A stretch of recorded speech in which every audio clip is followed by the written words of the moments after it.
Hey, welcome back. Today we're doing a little bit of lathe work, and we're running the Craftsman 109 metal lathe. So I I'm cutting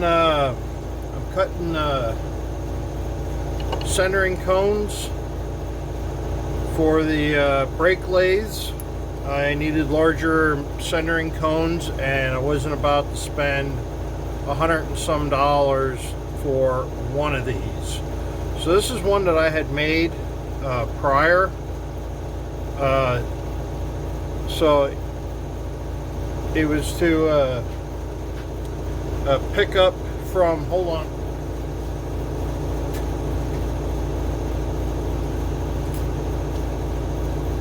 It was to pick up from about this size here.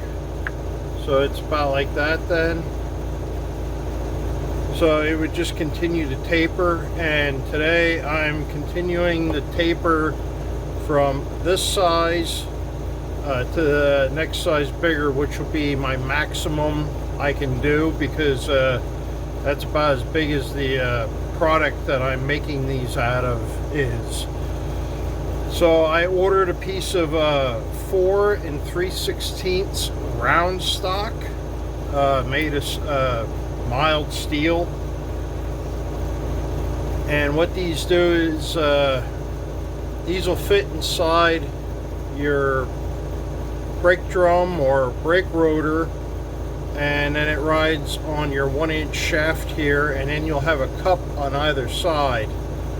And this is to make the drum or rotor run true, and then the cup that goes on either side holds it straight, and then you can machine your brake rotor or brake drum without it doing one of these up and down. You know, it keeps everything square. So that's what these do. And this was my maximum size at the time, so I could only do like car rotors and brake drums off of a car, and I wanted to be able to do for like pickup trucks and that.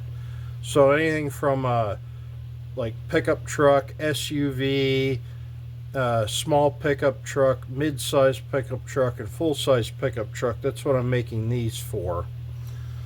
So I'm going to move the phone here. Yeah, I don't have a camera yet. I'm still using the camera on my phone. But this isn't going to be a real long video. I'm just going to show you how I make the tapers. And I'm never one for doing math and figures and everything. I like to do all my work by the seat of my pants. So I just like make it up as I go along. I never actually lay out any kind of a plan. Everything is done up inside my head, and I just never put anything on paper. So I had to figure out how to make the taper, and the first taper I ever tried making, where is it? It's here somewhere. It fell down in the back here somewhere, but it was a piece of round bar. Here's part of it, and I just wanted to do it, see if I could make a taper. And I tried doing it all in one cut. So I'd go out a little bit, go in, go out, go in, go out, go in, and it just didn't work. So, oh, there it is. Yeah, so that's the taper. I tried making a Morris taper, a 0 Morris taper, and it just didn't work out. But hey, not bad for my first try. So what I did was, as I was machining out, I kept giving the lathe a turn, like I don't remember if it was an 1/8 turn or a 1/4 turn in, and then go out a little bit and then in and out. And I did that, and that's how I got this taper, which ended up being way off. So that was my first attempt, and I figured it all out, and I bought a new chuck and everything, and in the end I ended up putting the original Craftsman 109 chuck back on the lathe, and that's what we're running today. And I'll show you what I've set up here. So it's a Craftsman 109, and then you can see the original 4-jaw chuck, and they're individual jaws, so you have to move each jaw individually. And I found it was a lot easier to center this chuck up to the material on the workbench and use a tape measure, which measures within thousandths and not like inches and sixteenths and so on. So I used my measuring stick that'll measure all the way into a thousandths, and I got it within a half of a thousandth so that it won't wobble on the lathe. So I'll turn it on here and give it a spin.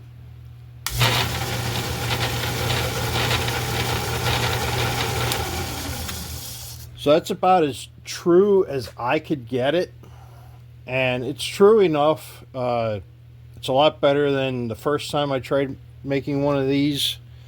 So I'm gonna pick up. I originally wasn't gonna video this, and then I thought about it, and I changed my mind, and I figured, you know what, I'm gonna shoot a small video of the 109 in action. Let's see. I wish I could. I'll shoot a little bit from this angle, and then I'm going to try to get a different angle, and then you can kind of see the material being machined off. So let me shoot you from this angle. And then my next pass, I'll move the phone and I'll record from another angle, and then you can get a better view of it. So just bear with me. These 109, I just want to add, these Craftsman 109 lathes are, you can love them or you can leave them. And when you don't have a lathe at all, which I did not have a lathe at all, I am very appreciative of this machine. And I'm actually really well impressed with its capabilities for how small it is and the bad reputation that does follow this machine. If you don't try to overdo it, try to take too much material off at once, don't be in a hurry, don't over tighten things, it's actually a really good lathe for the fact that it has no dial measurement capability whatsoever. It's all by the seat of your pants type measuring. So like, I can't turn any of these dials and like take 1,000th off or 2,000ths off. It's kind of a guessing game. It is not at any means a state-of-the-art high quality metal lathe. This is like for hobbyists and that, or guys like me that just make it up as they go along. So let me do a little cutting here, and then we'll get back to what we were talking about. So let me move you a little bit here, and we're gonna do a little camera work here. So I'm gonna bump this out a little bit.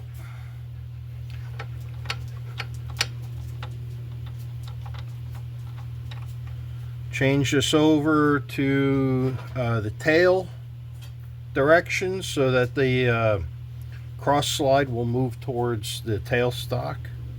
And we're going to start this up, and I'm going to move to my next position of where I want to start removing the material.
For anybody that has any questions about what tooling I'm using a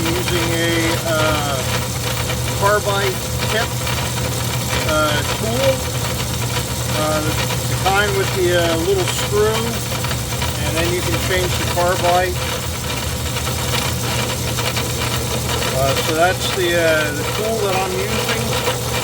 I find that the carbide works a lot better on this lathe.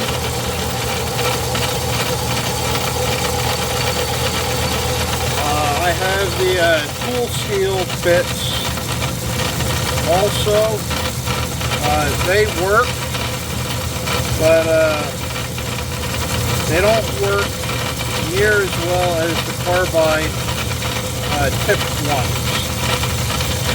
You're able to remove a lot more material with the carbide tips than you are with just tooled steel tool. As you can see, it's really taking material off. So my suggestion is if you just purchase one of these 109s, or you had one or you have one, and it works, but you haven't really invested anything into it, the carbide steel or the carbide tips are the way to go. And I'll show you the one. Here's one that I'm using.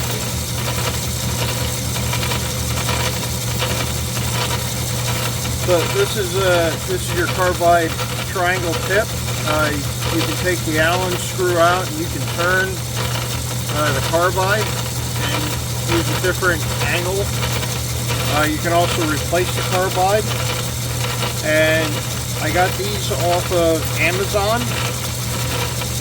In case anybody's curious or interested, that's where I got them. And I'm very satisfied with them. Actually, I'm really impressed with them. They do one hell of a great job of removing material. So that's the bits that I'm using.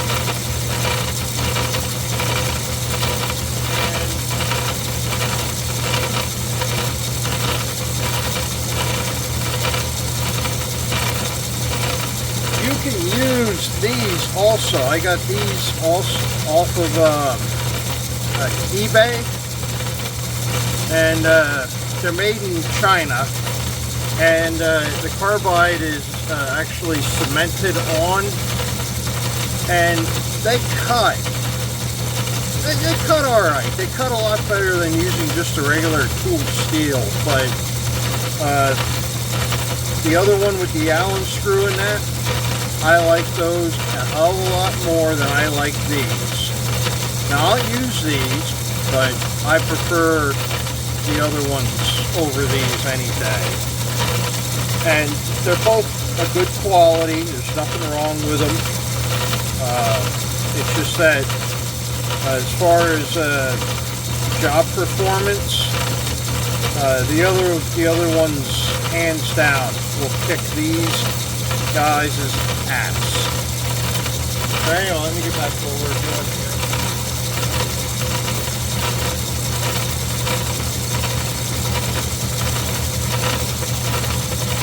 So, there we go, and give it a quarter turn in, and we'll do another pass.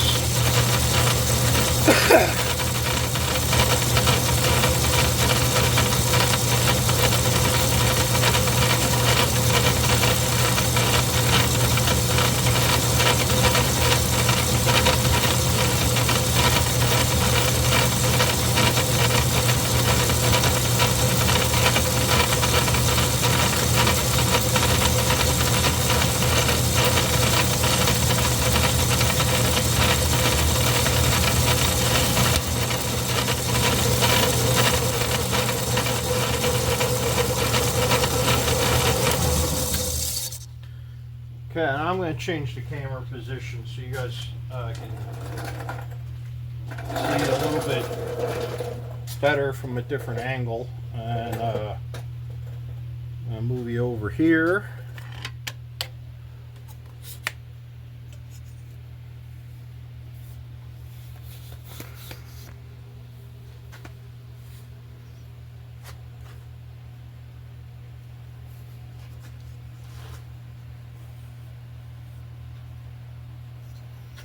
No, I don't like that. We'll put you up here on my step stool. Oh, that's much better. Oh, yeah. Yeah, that'll be much more secure. Turn here.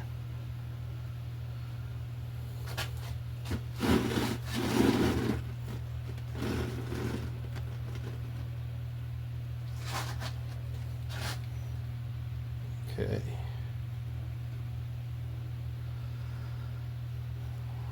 I apologize if it feels like you're a million miles away, but in reality, from here to here, where the phone is, you're only a foot.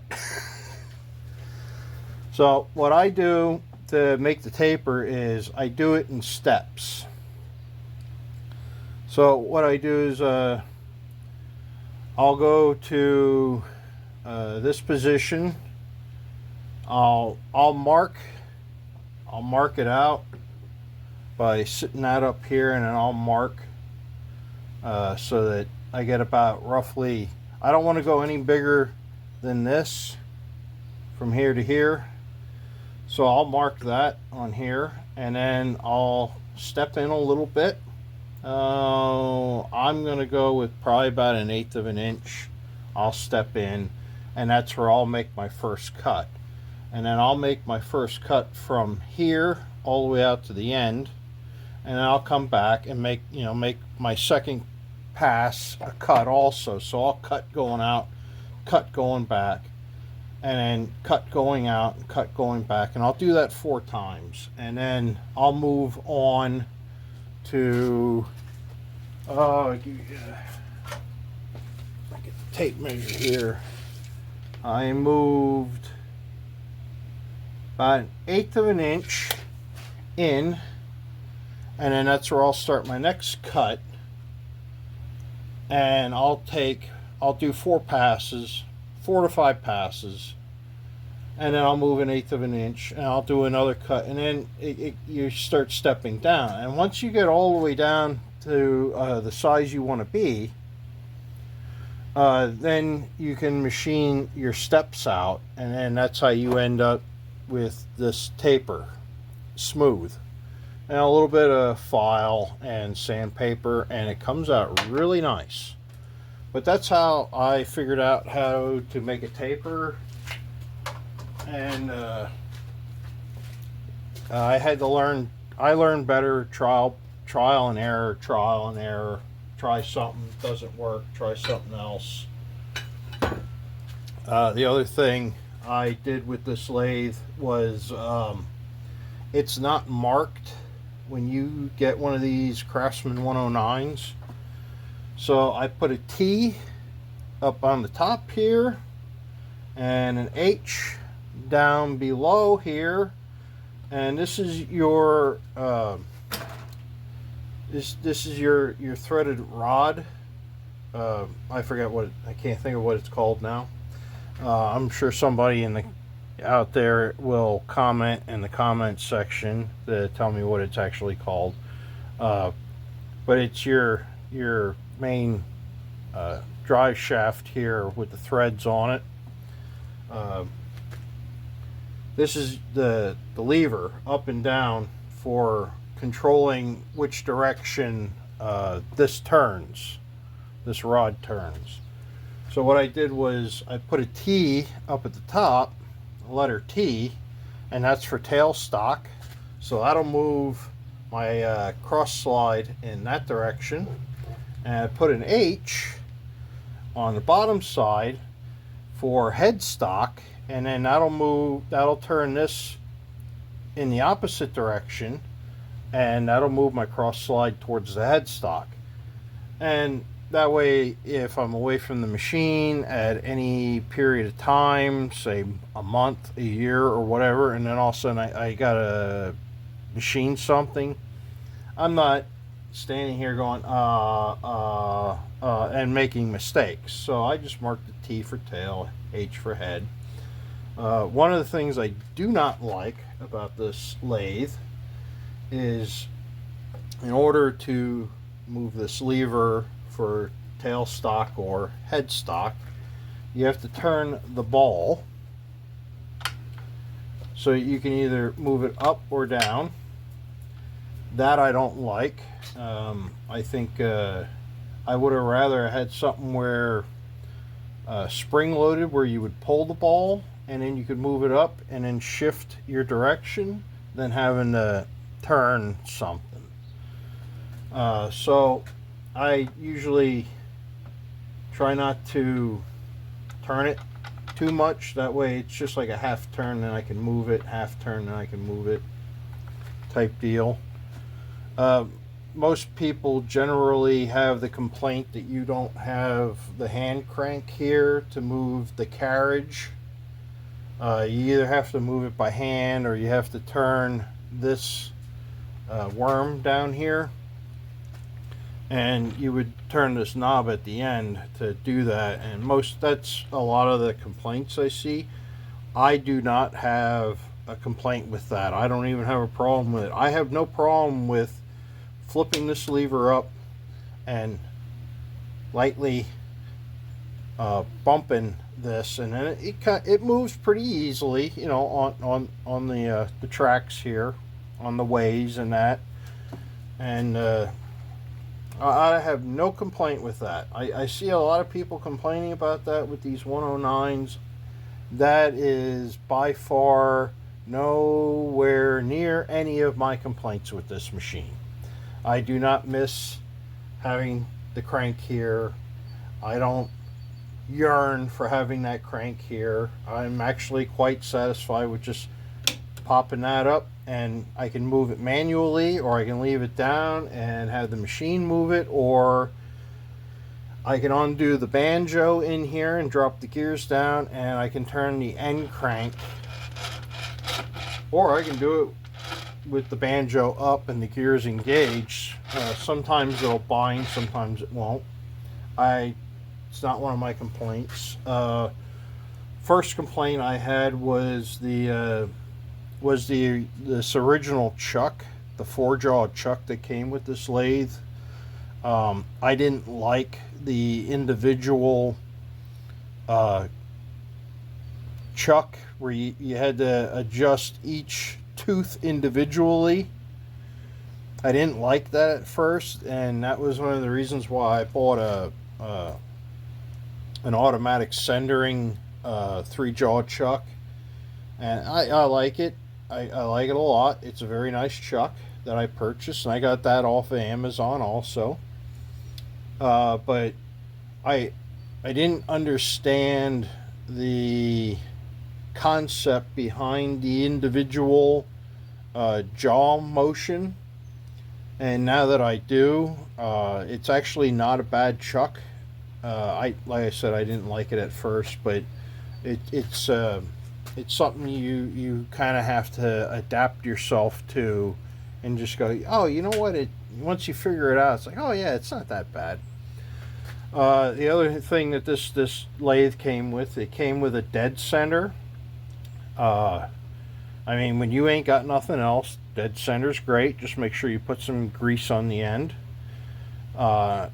The first one of these that I made, which was this one, I used the dead center because I didn't have a live center at the time. I've since then ordered a live center, and this is my first time using the live center, and I was able to find a live center at zero Morris taper, sorry, and so I'm using it. This is my first time using it, and I like it a lot.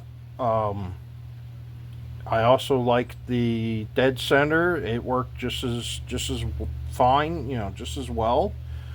But this works just fine too. I'm quite happy with it. I'll probably use this as much as I possibly could over the dead center, but there's nothing wrong with a dead center either. I'm sure they all have somebody has their own preference to everything, and I can go either way. I'm not fussy. Like I said, I'm happy to have this machine. It was a lot better than not having a machine at all. But anyway, let's get back to this. So I got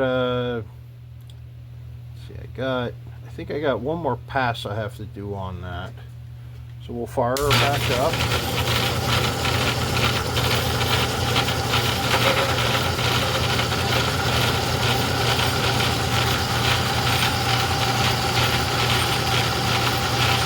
I had adjusted it prior to shutting it off. I didn't give it much of a turn, but it's more of a cleanup pass. So there we go. I forgot to engage that. There we go. It's more of a cleanup pass. It's just to take off any high spots or anything like that that got missed. Ridges, things like that. Just to lessen the material for my next main pass.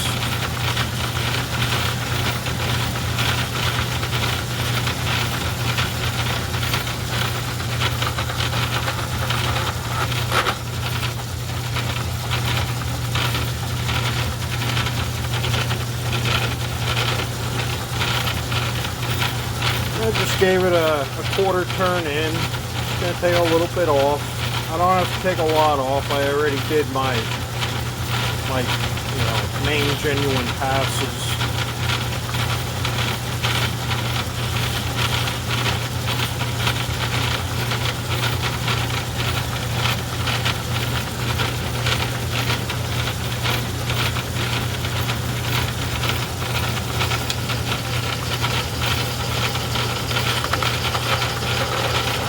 Okay, now I'm going to move on to my next step down. So we're just going to move this a 1/4 inch,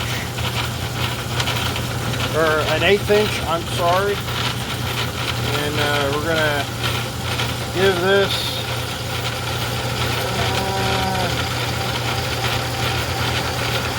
a little bit more than a 1/4 turn. You don't want to go too much. You don't want to take off too much material with one of these lathes. Like I say, it's not like one of those big industrial lathes. You don't want to kill it. It's a little lathe, so you want to take little bites.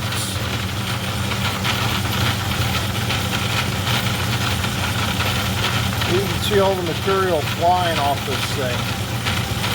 Like I say, it moves a lot of material. If you got the right bit on there, the right cutting bit, this thing will move some material.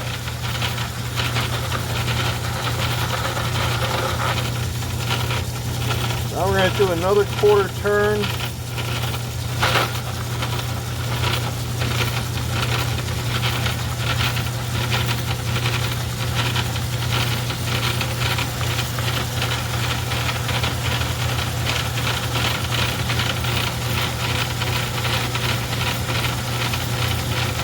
I don't know if you can see how these lines show up on the camera or not, but you can see this line is moving. When I see that line land on top of the first line, then I know to stop. That's why you'll see me flip this up, because I don't want to go any further than that. That's where my step will start. We'll give it another 1/4 turn.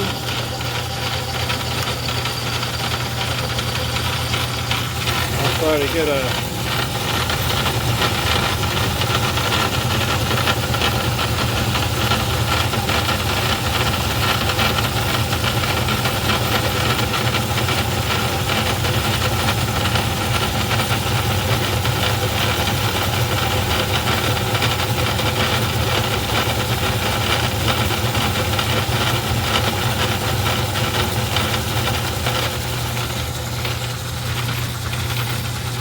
tried to get you a close up there.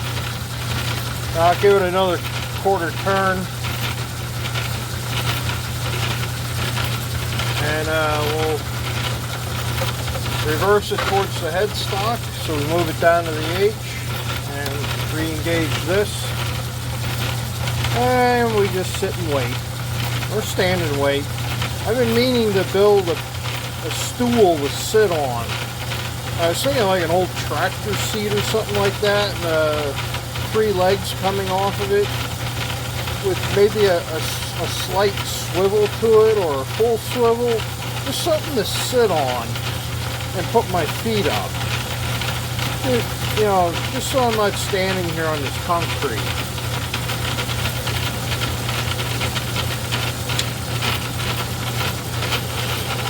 Now we change directions again.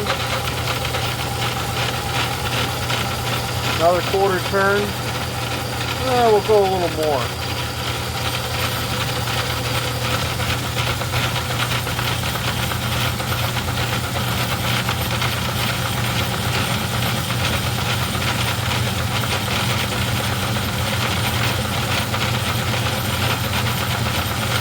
This hunk of steel that we're machining here, it has some hard spots in it. Every now and then, when I hit a hard spot, you'll see a little puff of smoke come up. And right out here at the end, there's a little hard spot in the material. Because I had the same thing when I was facing it off. I didn't face it all the way. I just faced off some of it, at least what I'm going to be machining off. I faced.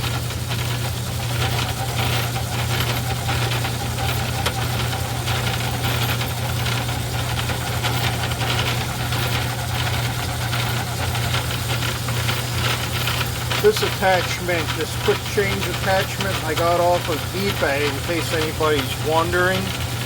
I like it. It's a nice tool. One thing I don't like about it is in this predicament where I'm working on something this big, it's kind of large and clumsy, and I think the lantern tool holder would have been a much better choice for doing this project. But I just wanted to try it, and I mean it works really good. But it has its pros and cons, and there's some things about it I like, and there's some things about it I don't like. And would I buy another one? Probably not.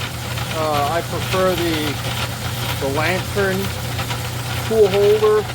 I think is much nicer.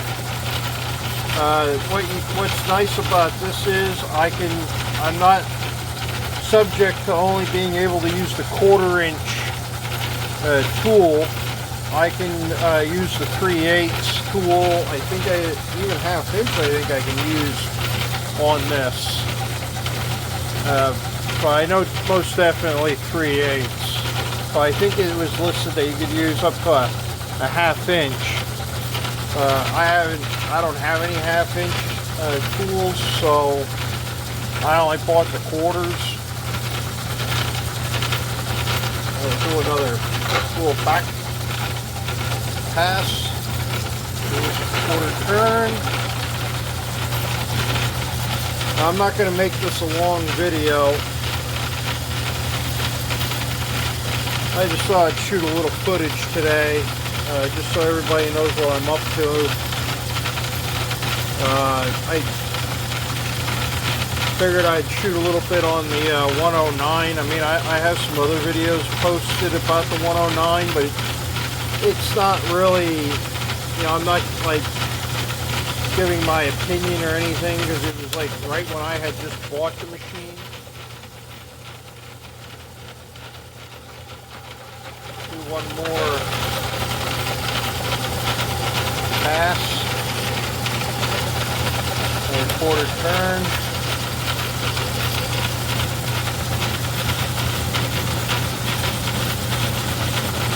One of the things I did forget to do was to check my RPMs before I started this project.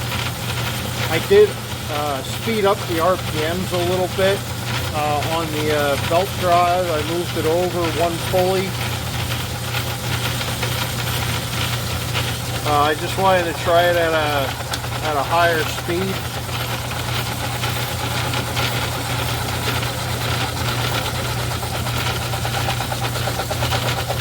So this is the higher speed, but I didn't get a chance to put the RPM meter on it to see what I'm turning at.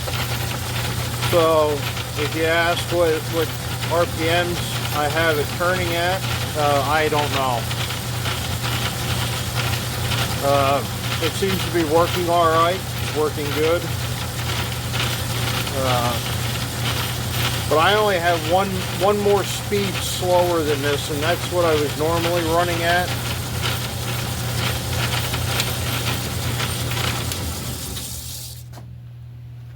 And I'm going to get a shot here of, see if you can see the tapers, or the steps, I'm sorry, the steps. How you can see how I'm stepping it down, and you can kind of see all I got to do is machine those steps out, and then I'll have my taper.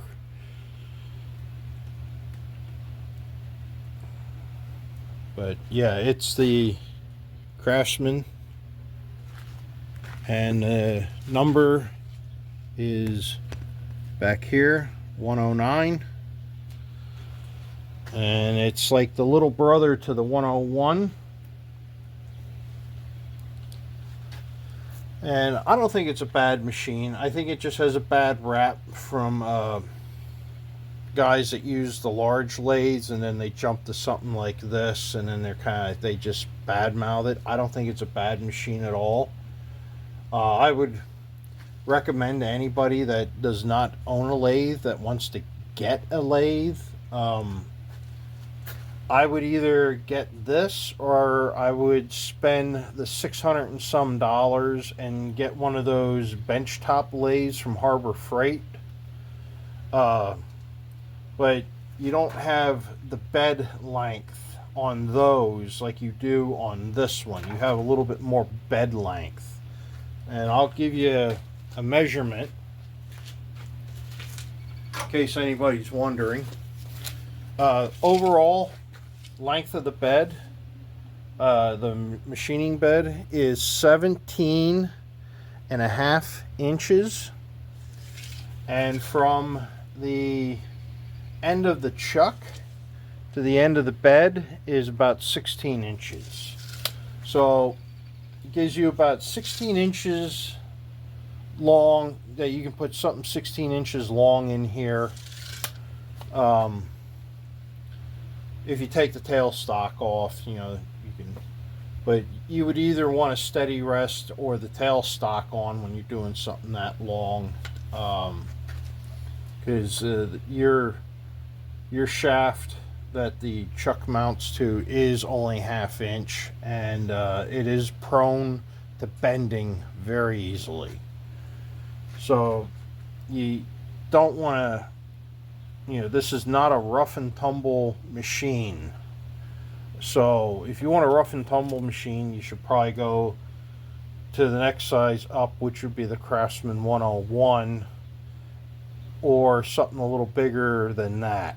But if you're looking for something small, because you have a small shop, like I have a small shop here. I have a very small shop. It's only a 2-car garage, believe it. So I don't have a lot of room. So this was perfect. I gave up another drill press and I gave up a bandsaw for this space, so I could put this little lathe here, and it's perfect height, it's the perfect size, and it does what I need it to do. And by no means would I ever consider myself a machinist. I'm somebody that can do enough to get by. Let's put it that way. So we're gonna move to our next step. So let's move this to the tail. And in case anybody wants to see this is what I was talking about. I put a T, and then down here put an H, a little bit of a marking pen. That way I know up it goes to the T, that's for tailstock, and then the H will move the carriage in the opposite direction towards the headstock. And that's what I did there. So let's do one more step, and then I'm going to cut the video off there. I want to go in and eat lunch, and I gotta go to bed because I work night shifts at a regular job.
The other problem I've been having is I wish this came out a little farther, or at least a crank, and I could get a little bit farther away from my material. But it would be nice, because then I wouldn't have to, like right now I'm to the point where I now have to stop what I'm doing and do a little repositioning.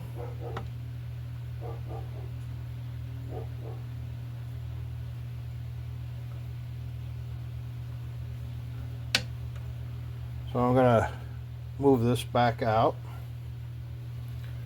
and we're gonna move the tool holder in,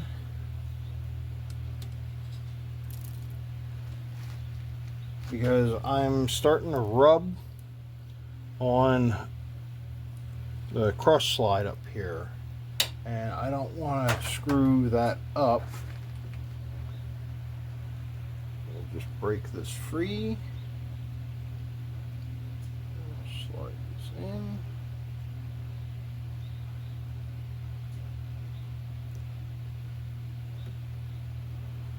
Snug this back down. You don't want to over tighten it, just snug it up.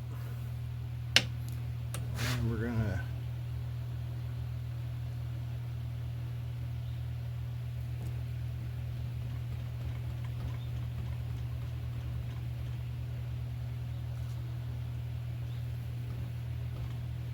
there's my mark.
I have taken a little bit too much off. I gave it a little bit too much of a turn, a little more than a quarter I gave it. But you can hear it's really working hard now.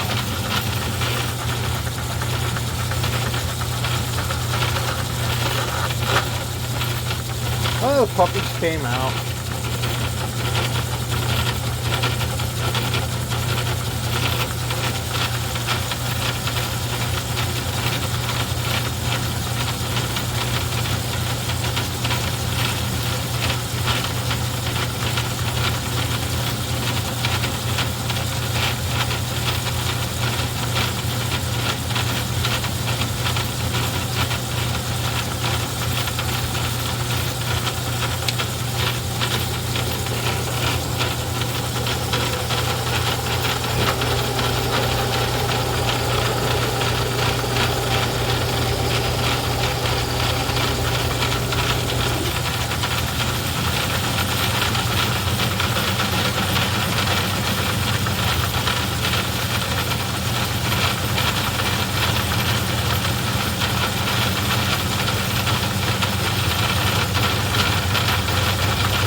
It looks like a good stopping point, so we're going to stop right there.